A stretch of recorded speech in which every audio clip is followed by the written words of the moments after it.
সত্যি কথা বলতে এটা কলিযুগ, তো এই যুগে ভালো কাজে কোনো ভালো ফল হয় না, এটা একদম বাস্তব কথা।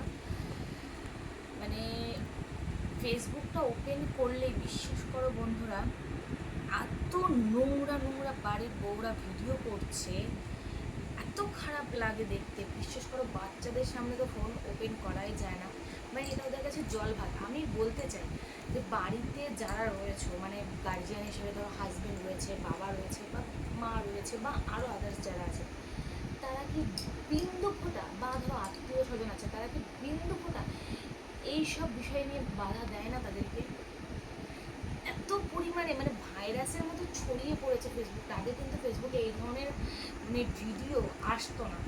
এখন ফেসবুকটা ওপেন করছি, নোংরা নোংরা, মানে কি বলবো, মনে হচ্ছে এটা ওপেন প্ল্যাটফর্ম হচ্ছে নোংরামো করার, আদার্স কিচ্ছু না। তো তাই ঠিকই তো, মানে মানুষকে উত্তেজিত করার জন্য ওই ধরনের নোংরা নোংরা ভিডিও যদি মানে মানুষ পোস্ট করে, তাহলে থোড়াই না আমার এই রোজ রোজ কাজ বাড়িয়ে ভিডিওগুলো কেউ দেখবে? ভগবান, ছি ছি ছি ছি ছি।